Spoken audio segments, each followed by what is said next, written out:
Hi everyone, and welcome to the Shape Your Future Healthy Kitchen, sponsored by TSET. I am here with Chef Val from OUT School of Community Medicine. And I always love these because everything is delicious. So what are we going to do today? Okay, so we're making some pumpkin dried cranberry muffins. Okay. A little sweet treat. I mean, everybody's going to be having all the treats. Right. Right? Coming Yes. up all last month, all the next 2 months. So if you're going to have a treat, maybe you pick one that has a lot of nutrients and a lot of fiber. Okay, Compared perfect. to other sweet treats, right? Right. Okay. So we're just making some healthier choices, but you Right. still get to have a little fun along the way. Right, so I have some whole wheat flour mixed with all-purpose flour in Okay. this bowl. And in these bowls, we have some eggs, a little bit of oil, some milk. You can use any kind of milk of your choice. Okay. This is all gonna get whisked together.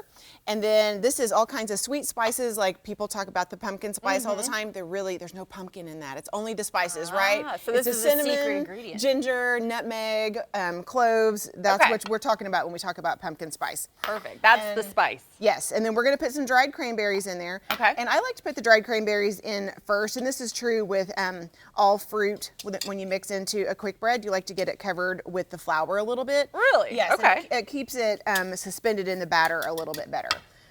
We have some different sugars in here, white sugar, Okay. and we've tried to make this a little less than your typical sweet muffin. Right. Just taking a little bit out of it, making it a little bit healthier, still having the fun flavor of pumpkin and spice and all the good things that fall brings. Right. Okay, so all the liquid ingredients are going together. If we had just a bit more time, I'd probably be a little bit more thorough, but it's a Okay. very forgiving recipe.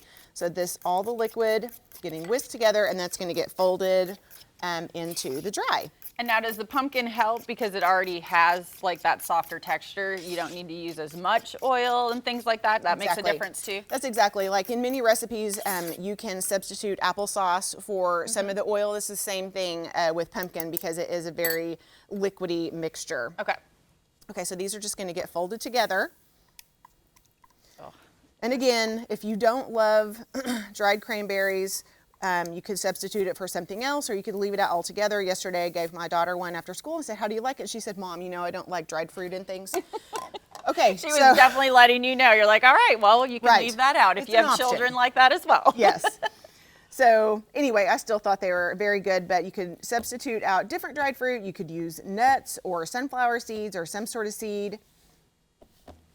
Oh, smells and looks so good. And then you're just basically mixing it, obviously thoroughly, so it's all mixed together. Right. Before you head into the muffins. Right, you don't want to get any clump of flour or Right. leavener that makes it really, really That salty. would be my luck. That's why I'm having you do the work. All right, so these are just going to go, just plop in. This is a 1/3 cup measure. Okay.